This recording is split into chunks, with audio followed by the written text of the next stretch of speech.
चलिए students, class start करते हैं। New chapter, nuclei. दो चैप्टर्स का हमने डिस्कशन कर लिया है अभी, और आप लोग एनसीईआरटी रीडिंग करें। ऑब्जेक्टिव पीडीएफ आपको आज मिल जाएगी, और हैंड टू हैंड उसके ऑब्जेक्टिव क्वेश्चंस दो चैप्टर जो हमने पढ़ लिए हैं उन्हें करते रहें, ठीक है। जहां डाउट आए तो आप सर के थ्रू पूछ सकते हैं, सर से पूछ सकते हैं, या फिर आप क्लास में जो लास्ट के टाइम मिलता है उसमें पूछ सकते हैं, ठीक है। चलिए चैप्टर स्टार्ट करते हैं, न्यूक्लियाई। अब इस चैप्टर में हम क्या क्या पढ़ने वाले हैं पहले उसकी बात कर लेते हैं। अच्छा, अगर हम स्टार्टिंग से बात करें तो लास्ट चैप्टर में हमने न्यूक्लियस क्या है, by different different experiments observation करी और न्यूक्लियस का पता लगा लिया।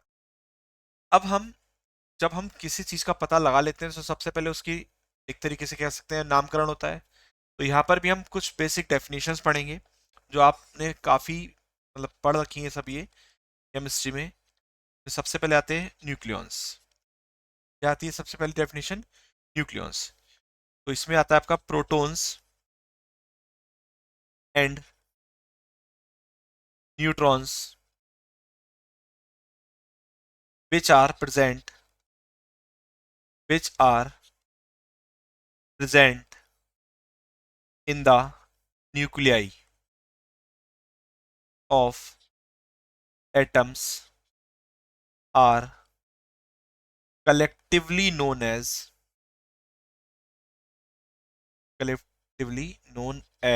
nucleons. That means जो न्यूक्लियस के अंदर प्रोटॉन और न्यूट्रॉन होते हैं उन्हें अगर कलेक्टिवली कहा जाए कुछ वर्ड उसके लिए, तो वो वर्ड क्या होता है? न्यूक्लियंस होता है। Next, atomic number. Atomic number ये होते हैं आपके number of protons, number of protons in the nucleus. इसे हम जेड से रिप्रेजेंट करते हैं, ठीक है। फिर उसके बाद आती है डेफिनेशन मास नंबर की। Next definition is mass number. तो जो total number of protons and neutrons in nucleus is known as mass number. Capital A से रिप्रेजेंट करते हैं, और ए इक्वल टू होता है जेड प्लस एन। जेड हो गया नंबर ऑफ प्रोटॉन्स और एन हो गया नंबर ऑफ न्यूट्रॉन्स, ठीक है। फिर उसके बाद में आती है next definition nuclear mass. Nuclear mass, total mass of the protons and neutrons present in a nucleus. Next definition है न्यूक्लियाइड। ये बेसिकली एक रिप्रेजेंटेशन है किसी भी न्यूक्लियस को लिखने के लिए। तो हम कैसे लिखते हैं? जेड एक्स ए की फॉर्म में लिखते हैं, तो यही क्या कहलाता है? आपका न्यूक्लियाइड कहलाता है, ठीक। लाइक आपने अगर और एक गोल्ड के लिए लिखा तो 79 AU 197, तो 79 क्या है? उसमें नंबर ऑफ प्रोटॉन्स हैं, और 197 ए है आपका, ओके। तो यहां तक किसी डेफिनेशन में कोई डाउट? एक एक करके रिपीट कर लेते हैं। First one is nucleons. जो न्यूक्लियस के अंदर प्रोटॉन और न्यूट्रॉन्स होते हैं उन्हें कलेक्टिवली हम क्या बोलते हैं? न्यूक्लियॉन्स बोलते हैं। Second is atomic number, number of protons in the nucleus. Mass number A equal to Z plus N. Nuclear mass, proton और न्यूट्रॉन का जो टोटल मास होगा वो न्यूक्लियस में, वही क्या होगा? न्यूक्लियर मास होगा। और न्यूक्लियोइड क्या है? एक रिप्रेजेंटेशन है किसी भी न्यूक्लियस को लिखने के लिए, किस फॉर्म में? जेड एक्स ए की फॉर्म में। यहां तक क्लियर है? यस और नो? ओके, नाउ कुछ और डेफिनेशंस केमिस्ट्री से रिलेटेड ही हैं ये भी। आइसोटोप्स पढ़े हैं? आइसोटोप्स आपने? आइसोबार्स, आइसोटोन्स एंड आइसोमर्स, चार डेफिनेशंस हैं। तो आप जानते हो पहले से भी इनके बारे में, लेकिन फिर भी मैं बता देता हूं। Same atomic number, different mass number. ऐसे एलिमेंट्स कहलाते हैं isotopes, like 1H1, 1H2, 1S3, हाइड्रियम, ड्यूटेरियम और ट्राइटियम। इन सबके एटॉमिक नंबर सेम है लेकिन मास नंबर क्या है, सबके डिफरेंट है, तो ये क्या है आपस में, आइसोटोप्स है। आइसो बार में आते हैं, सेम मास नंबर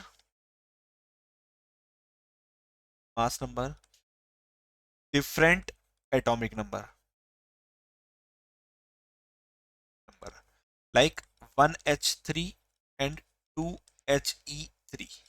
तो आप देख सकते हैं जो एटॉमिक नंबर है वो डिफरेंट है, मास नंबर क्या है, सेम है, तो ये क्या कहलाते हैं, आपके आइसोबार्स कहलाते हैं। फिर आते हैं आइसोटोन्स। टोन्स मतलब सेम नंबर ऑफ न्यूट्रॉन्स। अच्छा, नंबर ऑफ न्यूट्रॉन्स कैलकुलेट कैसे करेंगे, तो we know that A equal to Z plus N, then N equal to A minus Z. तो A और Z का जो डिफरेंस होगा, अगर वो दो के लिए सेम आ रहा है तो वही क्या होंगे, आइसोटोन्स होंगे, लाइक 17 क्लोरीन 37 और 19 पोटेशियम 39। इन दोनों केस में अगर मैं n की वैल्यू निकालूं तो कितनी आएगी, A माइनस जेड, और देखिए 37 माइनस 17 या 39 माइनस 19, डिफरेंस जो आएगा इनका वो कितना आएगा, 20 आएगा। तो नंबर ऑफ न्यूट्रॉन्स दोनों में क्या है, 20। ऐसे एलिमेंट्स को हम क्या बोलते हैं, आइसोटोन्स बोल देते हैं।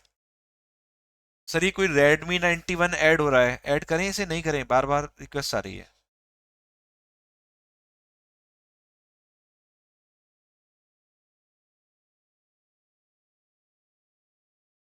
चलिए, आई थिंक सर नहीं है क्लास में, चलिए रेडमी 91 छोड़ देते हैं इसे।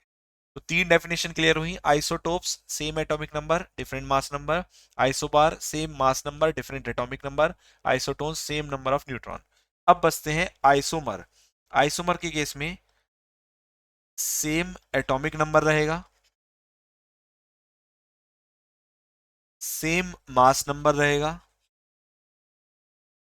ठीक, बट एग्जिस्ट करेंगे, existing in different energy state, different energy state. इनकी एनर्जी स्टेट क्या रहेगी, डिफरेंट रहने वाली है। एन एटॉमिक नंबर भी सेम रहने वाला है, मास नंबर भी सेम रहने वाला है, लेकिन एनर्जी स्टेट क्या रहेगी, डिफरेंट रहेगी। हम बोल सकते हैं एग्जाम्पल की फॉर्म में, इन nucleus in its ground state and the identical nucleus in metastable excited state.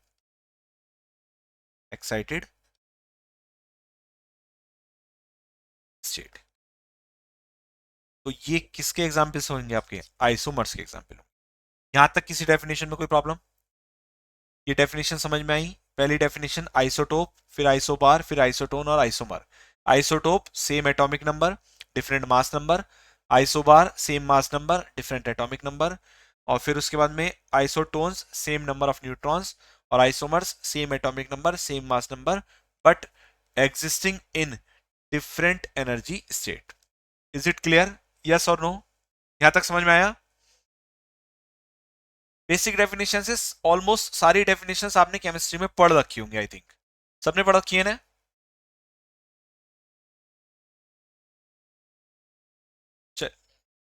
चलिए वहां थोड़ा और डिटेल में पढ़ लेते हैं, जैसे आइसोमर वगैरह, वहां पूरी पूरी टॉपिक है, उन्हें अलग अलग तरीके से पढ़ा जाता है, लेकिन हमें फिजिक्स में इतनी ज्यादा रिक्वायरमेंट नहीं है, जितनी है हमने उतनी जान ली।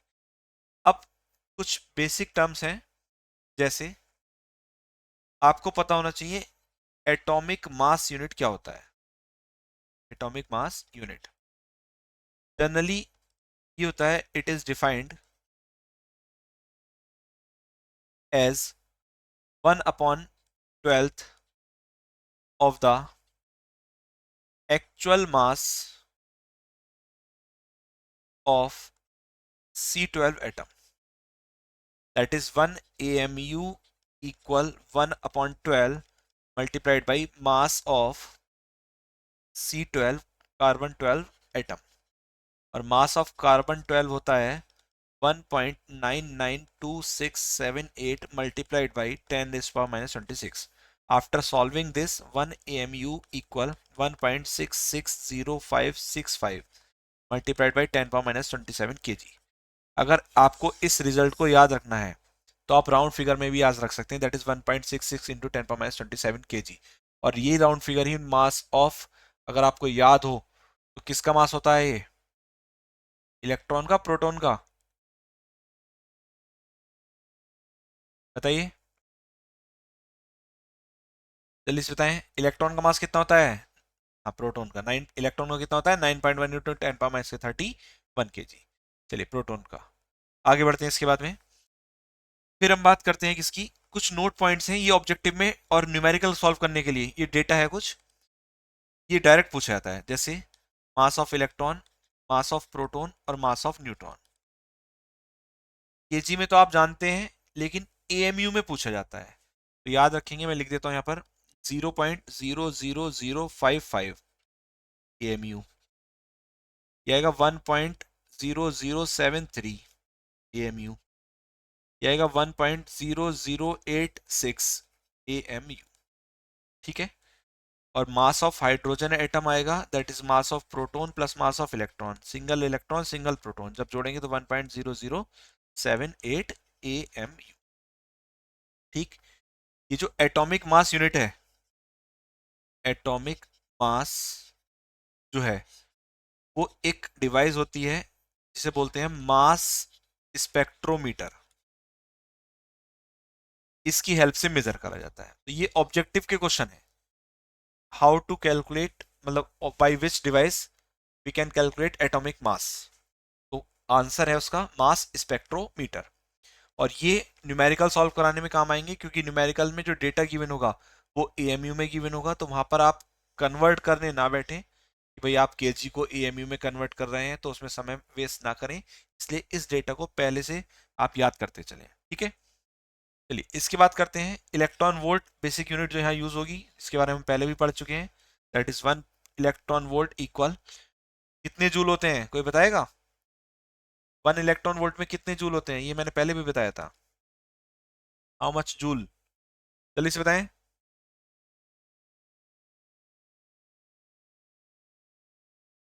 बताएं जल्दी से। 1.602 मल्टीप्लाइड बाई 10 पावर माइनस की 19, मोस्ट इंपॉर्टेंट डेटा है ये न्यूमेरिकल करने के लिए, और आपको ये याद नहीं है, ऐसे कैसे काम चलेगा भाई, ठीक है। 1.602 इंटू 10 पावर माइनस की 19 जूल होते हैं।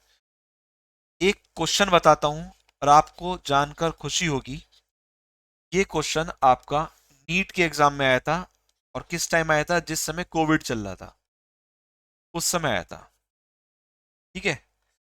Relation between AMU and MeV पे बेस था, क्या था, कि हम जानते हैं कि E इक्वल टू क्या होता है, MC स्क्वायर होता है, M equal to 1 AMU, C equal to 3 into 10 power 8 metre पर सेकेंड, ये डेटा भी हमें पता है। तो E की value after solving in mega electron volt आती है 931 MeV, कुछ इस तरीके से ये आती है वैल्यू, और ये वैल्यू आपको याद करनी है, याद कर ले भाई, ठीक है। क्यों, भाई और बहन दोनों, कहीं बहन सोचे कि याद भाई को याद करना है बस केवल, ठीक है। क्यों, क्योंकि नीट के एग्जाम में एक क्वेश्चन डायरेक्ट पूछा गया, और इस क्वेश्चन में ऐसा कुछ नहीं था, उसने सिर्फ ये बोला था, बट डेटा थोड़ा डिफरेंट हो सकता है। क्वेश्चन में मास गिवन था, क्वेश्चन में स्पीड ऑफ लाइट गिवन थी, मास गिवन था एएमयू में, एनर्जी कैलकुलेट करवाई गई थी। अब खुद सोचो, इतना भारी सवाल तो है नहीं, बस सीधे सीधे वैल्यू पुट करनी है, कैलकुलेशन करनी है, तो आप इस 1 एएमयू के लिए एनर्जी कैलकुलेट करके याद कर ले उसे, ठीक। और जितने एएमयू के लिए पूछी जाएगी आप बस इसमें उसकी मल्टीप्लाई कर दें, आपका आंसर आ जाएगा। ओके, क्लियर है स्टूडेंट्स, 1 एएमयू के लिए इसे याद कर लें डेटा को, यहां तक समझ में आया।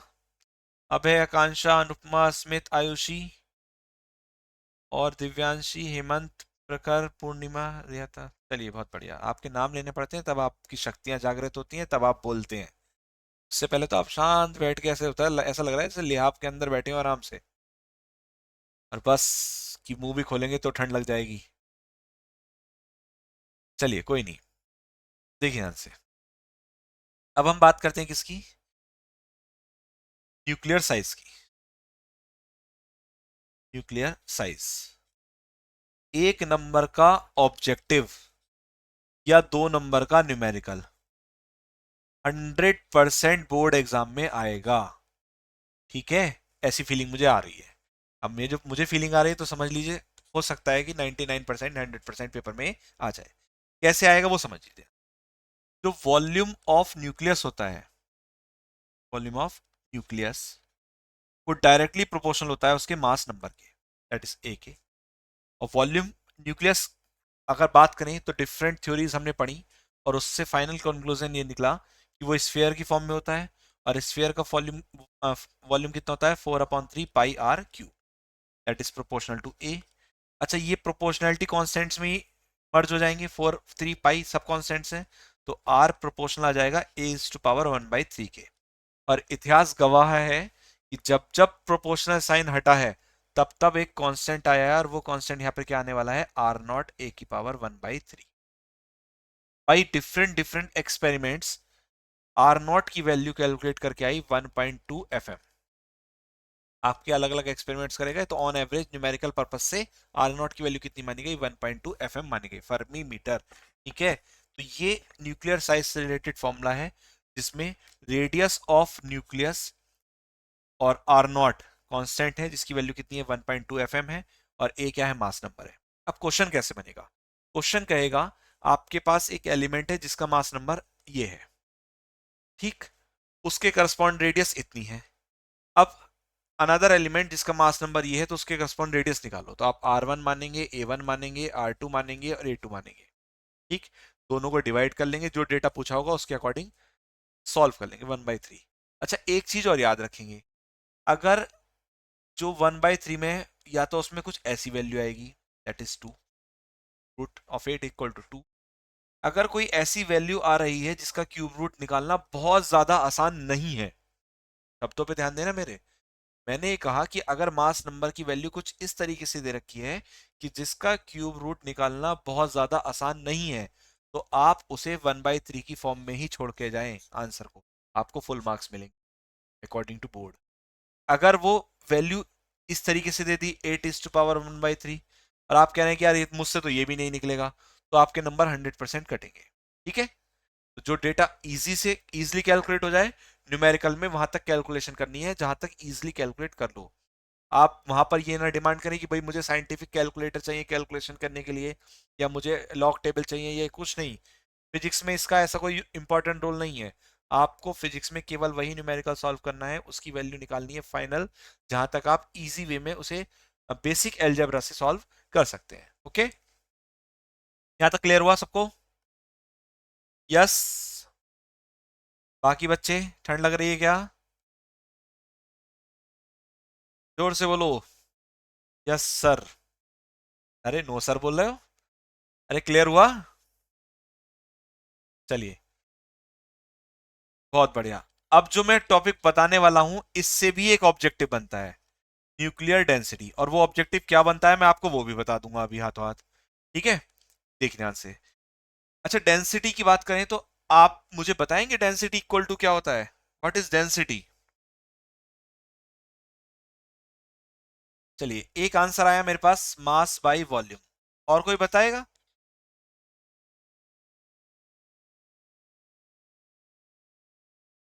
और कोई बताएगा इसके अलावा, या इस पे ही यही होता है? चलिए वेरी गुड। चलिए, अब मेरी बात को बहुत ध्यान से समझिए आप, बिल्कुल।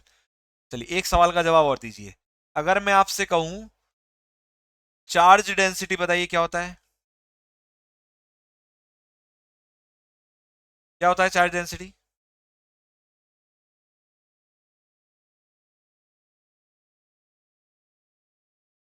चार्ज डेंसिटी बताइए।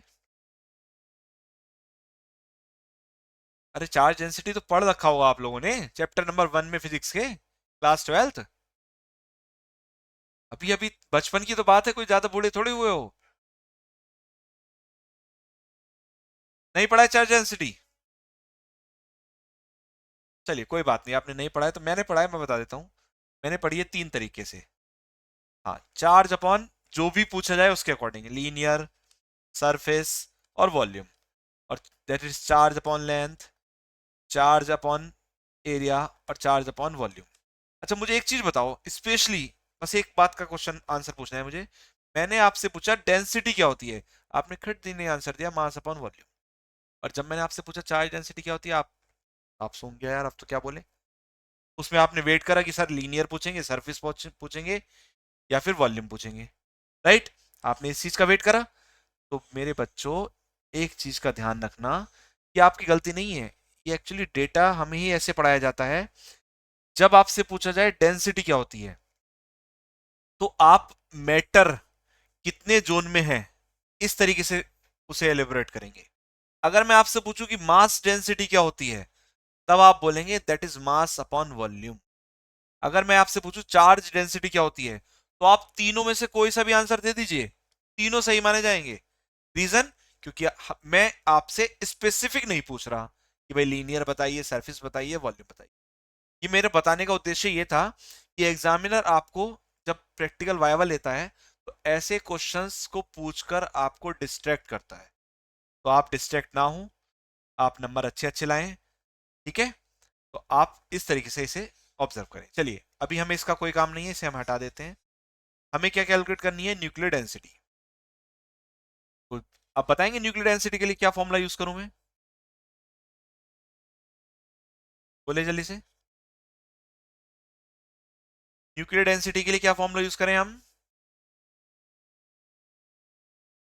बोलो।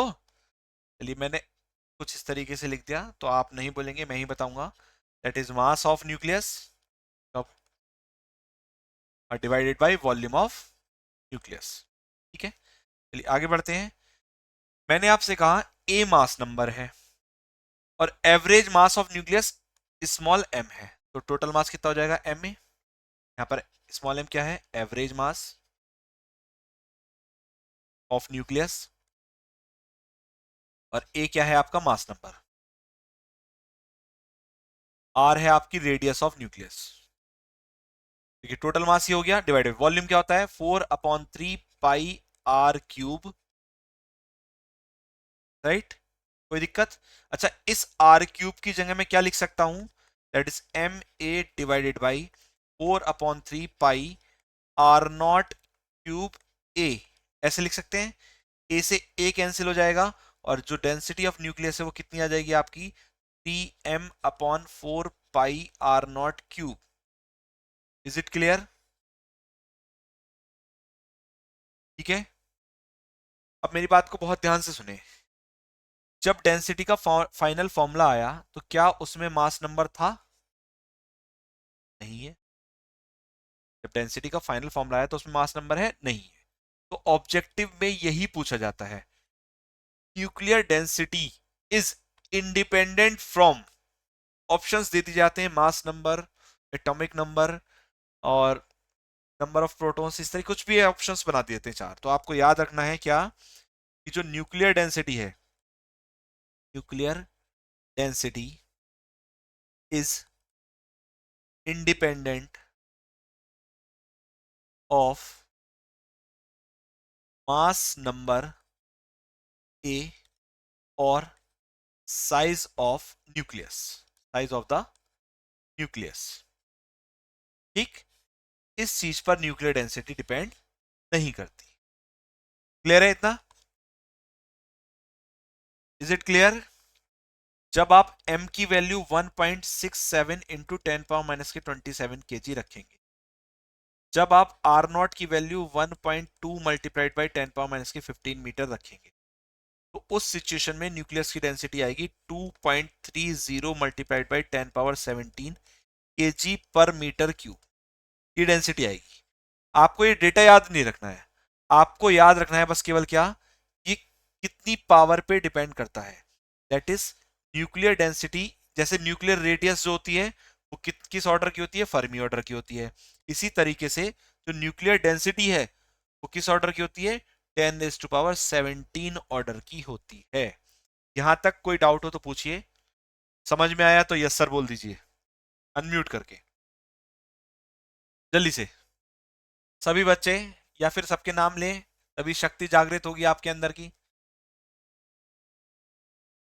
चलिए, वेरी गुड, बहुत बढ़िया बहुत बढ़िया। आज आप खाना खा पी के बैठे हैं आराम से। चलिए देखिए इसके आगे। यहां तक हमने पढ़ा, बेसिक डेफिनेशन पढ़ी और दो टॉपिक पढ़े, एक तो न्यूक्लियर साइज और एक न्यूक्लियर डेंसिटी। न्यूक्लियर साइज से हमें पता लगा R equal R naught as to power 1/3, और न्यूक्लियर डेंसिटी ने हमें ये बताया कि वो मास नंबर से इंडिपेंडेंट रहती है, और फॉर्मूला कितना आया, 3m/4πr0। ओके, नाउ अब हम बात करेंगे किसकी, न्यूक्लियर फोर्स की।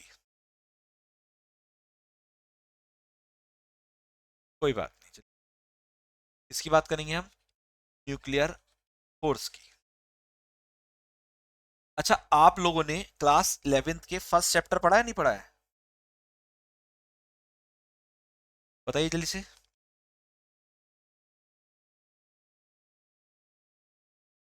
नहीं पढ़ा है? अरे किसी ने तो पढ़ा होगा। या फिर से मुझे एक बार महान जामवंत बन के आप जैसे हनुमान जैसे प्रिय बच्चों को आपकी शक्ति याद दिलानी पड़ेगी, याद दिलानी पड़ेगी।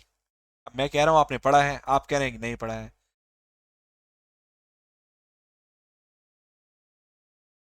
इफ, अच्छा एक क्वेश्चन आया है अभी, latest question, if it is not dependent on mass number, that means density of hydrogen and gold will be same. ये शब्द इनकम्प्लीट है। अब है, आप बोलेंगे न्यूक्लियर डेंसिटी, अच्छा खुद सोचिए, न्यूक्लियर डेंसिटी का फॉर्मूला आया कितना, 3m divided by 4πr0 cube.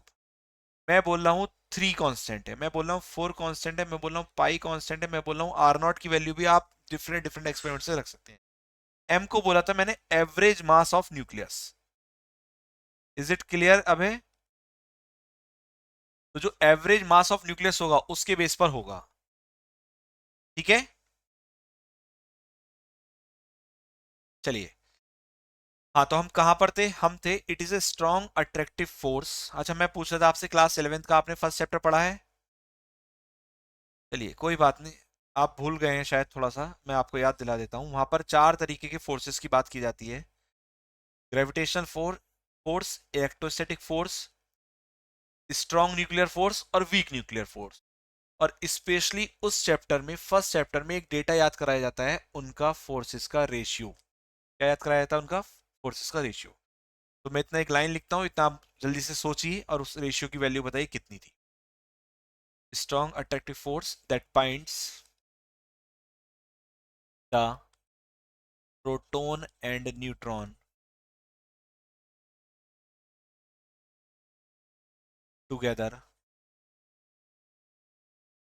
Inside a, याद आया नहीं आया, एनी न्यूक्लियस। चलिए अभी याद आ जाएगा, और आप याद होके कभी भूलोगे भी नहीं, ठीक है। चलिए देखिए यहां से, न्यूक्लियर फोर्स की बात करी तो हमने क्या कहा, it is a strong attractive force that binds the proton and neutrons together inside a tiny nucleus. अच्छा, न्यूक्लियस के अंदर प्रोटॉन भी है और न्यूट्रॉन भी है, बहुत ध्यान से सुनना मेरी बात को। प्रोटॉन भी है, ये मान लीजिए न्यूक्लियस है, इसके अंदर क्या है, प्रोटॉन भी है न्यूट्रॉन भी। डेफिनेशन कह रही है कि यहाँ पे एक न्यूक्लियर फोर्स लग रहा है, इसके अंदर, न्यूक्लियस के अंदर। तो मैं बोल सकता हूं कि वो फोर्स की जो रेंज होगी अप्रोक्सीमेट 10⁻15 मीटर तक तो होगी होगी, that is radius of nucleus तक तो होगी होगी। दूसरी चीज, स्ट्रॉन्ग अट्रैक्टिव फोर्स है, दैट मींस ब्रेक करना इम्पॉसिबल है। अब मन में क्वेश्चन उठता है कि भाई ये पी, चलिए हमें क्लियर हो रहा है कि भाई पॉजिटिव चार्ज है, ये एन तो न्यूट्रल होता है, न्यूट्रॉन कैसा रहता है, न्यूट्रल रहता है। तो इनके बीच में अट्रैक्टिव फोर्स लगा तो लगा कैसे, कोई बताएगा? क्वेश्चन क्लियर है? न्यूक्लियस के अंदर प्रोटॉन भी है और न्यूट्रॉन भी है। Proton positively charge particles, neutron neutral particles.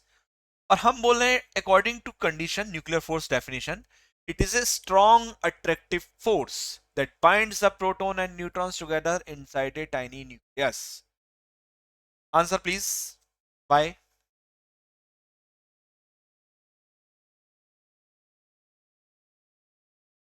बोलिए जल्दी से।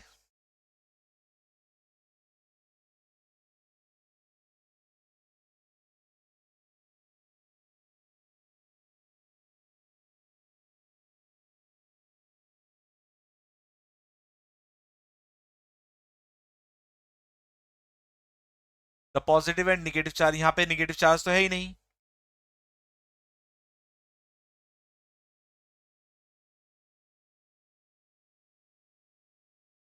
यहाँ पे तो निगेटिव चार्ज है नहीं। चलिए मेरी बात सुनिए ध्यान से। होगा क्या, जब हम न्यूक्लियर फोर्स की प्रॉपर्टी पढ़ेंगे तो वहां पर हम ये पढ़ेंगे कि ये चार्ज से इंडिपेंडेंट रहता है। न्यूक्लियर फोर्स कैसा रहता है आपका, चार्ज इंडिपेंडेंट, चार्ज इंडिपेंडेंट कैसा रहता है आपका, चार्ज से इंडिपेंडेंट। आपसे बोला जा रहा है कि स्ट्रॉन्ग अट्रैक्टिव फोर्स, तो आप इस बात से श्योर नहीं है कि हम चार्ज के बीच में लगने वाली फोर्स की बात कर रहे हैं, क्योंकि मेरे भाइयों बहनों, ये जो चार्ज पे लगने वाला फोर्स है ना, इसकी श्योरिटी तभी होती है जब इनके बीच में रिपल्शन हो। जब इनके बीच में क्या हो, रिपल्शन हो। क्यों, क्योंकि अगर मैं इस पेन को छोड़ूंगा तो ये नीचे आ रहा है, तो मैं ये भी बोल सकता हूं कि भाई अर्थ इसे अट्रैक्ट कर रही है, तो हो सकता है ये चार्ज पार्टिकल हो, और हो सकता है चार्ज पार्टिकल ना हो। अट्रैक्ट तो ग्रेविटी भी करती है। Is it clear, concept clear हुआ कि जब तक रिपल्शन फोर्स की बात ना हो तब तक आप इस बात पे श्योर नहीं रहेंगे कि ये पॉजिटिव चार्ज पार्टिकल और निगेटिव चार्ज पार्टिकल, या निगेटिव निगेटिव या पॉजिटिव पॉजिटिव के बीच में लगने वाला फोर्स है। दैट मीन्स यहां चार्ज एग्जिस्ट कर रहा है, और न्यूक्लियर फोर्स क्या रहता है, चार्ज से इंडिपेंडेंट रहता है। बात समझ में आई सबको, बोली जल्दी से।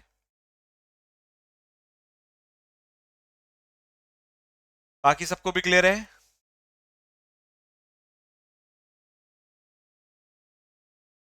चलिए, वेरी गुड। अब हाँ, हम बात कर रहे थे रेशियो की, तो हम बात करेंगे प्रॉपर्टीज ऑफ न्यूक्लियर फोर्स की।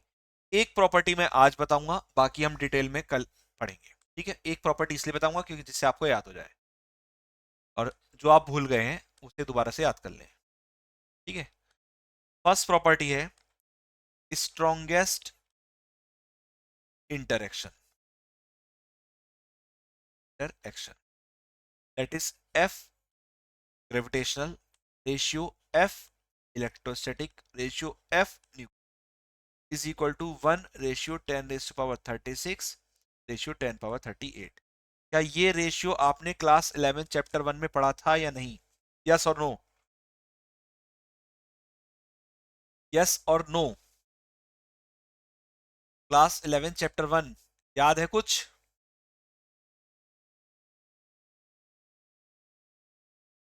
अनम्यूट करके बोलें प्लीज। हाँ पढ़ा था, चलिए कोई बात नहीं, आज के बाद आप इसे नहीं भूलेंगे।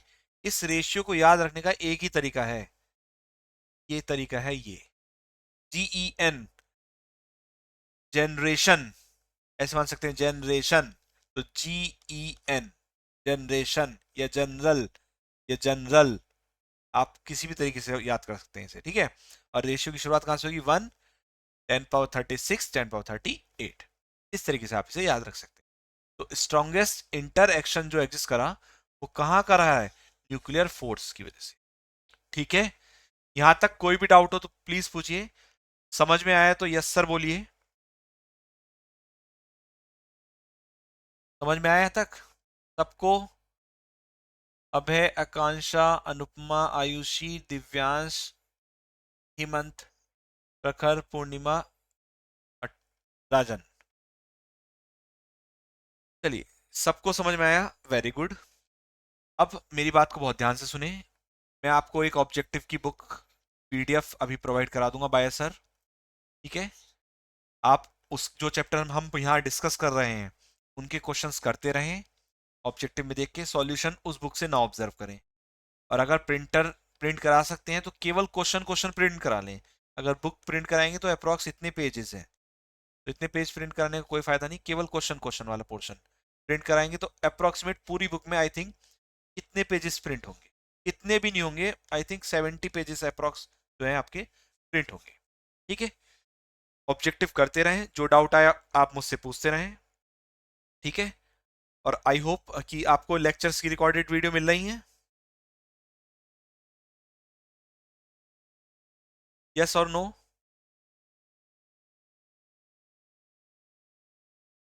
अच्छा नहीं मिल रही है, चलिए कोई बात नहीं, तो अभी शायद सर की परमिशन नहीं होगी। जब सर की परमिशन होगी तब मिल जाएंगी, फिलहाल आप क्लास लीजिए रेगुलर और क्वेश्चंस करते रहिए। एनसीईआरटी की रीडिंग बहुत ज़्यादा ज़रूरी है भाई। ऐसा मान लीजिए, मैं तो जब अपनी लैंग्वेज में पढ़ाता हूँ ना, बिल्कुल देसी लैंग्वेज में, तो मैं बोलता हूँ एनसीईआरटी को तो चाट जाओ एक एक लाइन। जैसे जब कोई स्वादिष्ट चीज बनती है ना, तो उसकी चम्मच प्लेट सब चाट जाते हो, ऐसी ही वो स्वादिष्ट किताब एनसीईआरटी है। अगर बोर्ड में नंबर लाने हैं तो एक एक लाइन चाट जाओ। अब चाटने का मतलब ये नहीं है कि जीभ लेकर मट गए किताब के ऊपर, आपको एक एक लाइन बहुत अच्छे से समझ के पढ़नी है। ये है चाटने का मतलब। समझ में आई बात? चलिए चलिए। एक्चुअली मुझे परमिशन नहीं है, आप सर से बात कीजिए मुझे ग्रुप में ऐड करने की। ओके। ठीक है। या आपके जो फिजिक्स के सर हैं, फैजल सर है ना, राइट?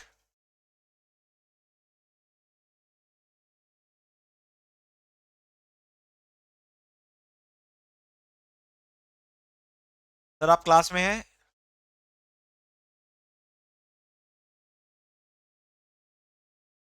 आयुषी ने एक क्वेश्चन पूछा है, calculate the electric potential energy. Don't worry, आप ये न्यूमेरिकल सर को व्हाट्सअप कर दीजिए, सर मुझे भेज देंगे, मैं हाथों हाथ उसे सॉल्व करके आपको व्हाट्सअप कर दूंगा। ओके। अभी हमारे पास टाइम थोड़ा कम है।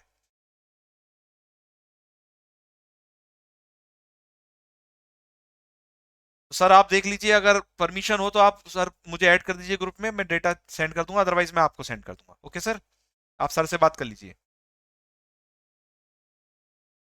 चलिए स्टूडेंट्स, कल मिलते हैं। इस चैप्टर को हम कल कंप्लीट कर लेंगे और आई होप कि सेमीकंडक्टर स्टार्ट कर लेंगे।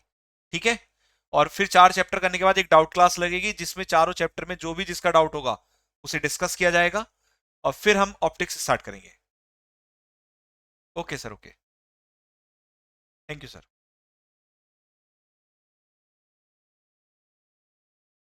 Good night everyone. खूब सारा खाना खाएं और सो जाएं आराम से। सुबह जल्दी उठ के पढ़ा कीजिए।